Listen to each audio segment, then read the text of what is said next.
You know what's hard? Maths. Manual labour, trying to build a rocket or trying to outthink those dudes on BBC One who are really smart. That's hard. That takes talent and that takes skill. You know what's not hard? Games. Games are not hard. Games are nothing more than cartoons that are designed for children. So if you can't beat one, what the hell is wrong with you? How are you ever going to be able to look anybody in the eye again? And what is your partner going to think of you next time you do the, that thing? How can they, that thing, if you couldn't even beat a bunch of pixels? So, yeah, here's 8 games you totally can't beat because you're rubbish at life. Number 8, Mega Man. Given that Capcom's Mega Man Legacy Collection 2 has just been released, this seems more than apt. But just think of the disservice you're doing to someone called Mega Man when you die over and over again. You turn him into Insignificant Man. And Insignificant Man isn't going to sell many copies now, is it? And what's the big deal here? Why on earth are you struggling to beat a game that has 2 dimensions and enemies that look like they fell out of a rough draft of a new Disney movie? That's too hard to overcome? If anything, you should be able to get to the end credits on any Mega Man title with your eyes closed. And before you start going, but there's no checkpoints and you need cat-like reflexes. Well, how do you get through a day of your normal life then? You're not being run over or constantly resetting your life so you go back to the morning, are you now, numbnuts? So go and rethink everything and go and beat Mega Man for good. Number 7, Stalker, Shadow of Chernobyl. Oh my goodness, there's so many problems here, so let's start with the most obvious one. Stalking is illegal. You're not meant to stalk people. So to be honest, the fact that you're not very good at it in a video game is probably for the best. What the hell is wrong with you? Anyway, on top of that, when you're not being a creepy bastard and following individuals around without them knowing, Stalker does take the idea of the FPS and a radiation meltdown and ramp the difficulty up to crazy levels. Here's the thing, however, you're dealing with a radiation leak and therefore are gonna have superpowers by now. You're basically the Hulk. And did you ever see the Hulk get upset because he couldn't beat Mario? Did Marvel ever make that comic?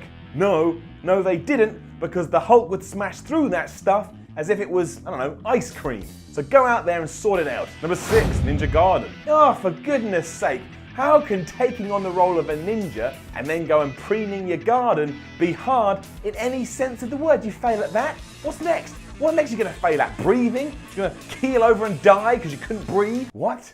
It's Ninja Gaiden. Gaiden? The hell does that mean? Look, just cut that out of the video. All right, cut that out of the video. Don't make me look stupid. Number 5, ARMA 3. You know the real problem with ARMA 3? Dull as dishwater. Now I've never understood that saying because what on earth is dishwater? It's not like you're keeping some water in a dish just hanging around. And if you are doing that, you're weird and you've got bigger problems you need to sort out. Aside of this, the whole ARMA series prides itself on the fact it's as ultra realistic as possibly can be. But that's why you need to be really ashamed if you're no good at it. Because of this focus on realism, if you're guff at ARMA 3, that means when war comes and someone puts a real gun in your hand, you're gonna get us all killed. How can anyone rely on you if we know you can't even stay alive in a video game? That's genuinely something you need to go and rectify. I'm not dying or being killed just because you can't protect yourself in ARMA 3, so go get better. Just in case. Number 4, Super Meat Boy. I get sad when I think about Super Meat Boy because ultimately he was never what I wanted him to be. Given that he is just some entity made up of meat, I was hoping he was going to be a lot bigger and more ripped. I guess you can't have everything. The game itself was brutally hard though, putting you through tests that made you want to rip your own teeth out and just shove them into someone else's mouth. Not sure why anybody would want to do that. I mean, doing that doesn't benefit you, doesn't benefit me. It certainly doesn't benefit the person you put your teeth in. But you do you, man. You do you. Once again though, look at what we're dealing with here. It's a red square running around in levels that look like I drew them after I got hopped up on sugar. That's not something people should struggle with. That's something you should walk through with your head held up high and your teeth still in your jaw, your mouth or whatever. Number 3, Ghosts and Goblins. We've done this. This is the same as flipping Mega Man. It's side-scrolling, pixelated nonsense. And don't all of a sudden go, but you die if you get hit once. Yeah, like in real life. Do you leave your house and then collapse on the ground in agony when a leaf hits you in the face? No, you don't. So just apply the same logic here, or are you telling me this joke of a video game is harder than your actual existence? If so, then no more moaning for you on Twitter. You're living the dream. Number 2, DOTA, League of Legends and so on. Because they're just so boring. No wonder people can't beat this rubbish. The real battle is trying to stay awake. It's just making me so tired. What are you even asked to do here? Sit around in your pants as you click away at your mouse like you're trying to break it? Well, whoop-de-doo. That sounds fun. I bet you're going to look back on that fondly when you're breathing your last few breaths. Bit much that. Way too much.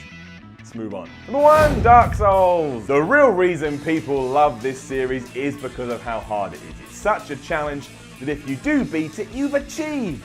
You've done something with your life. Well, firstly, you've not, because seeing a black screen with moving white text on it is not an achievement. Ain't no one coming around your house with a Nobel Prize. Also, what kind of schlub are you that you can't beat this? I hate Dark Souls, Demon Souls, Bloodborne, the whole shebang, but even I beat the latter. That's right, me, hater of them all, bringer of truth. I have defeated every boss in Bloodborne, including that cowboy-like dude in one go. And people said I could never do that. And if I can't stand it, but I could do that, and you can't, well, what does that say about you? Something to go and think about. All this trolling is supported by Patreon, so please do go to patreon.com/SimonMiller316 or click the link in the description to support. Like, share, and subscribe. Leave a comment, get mad. I'm on Twitter at SimonMiller316. I'll see you soon.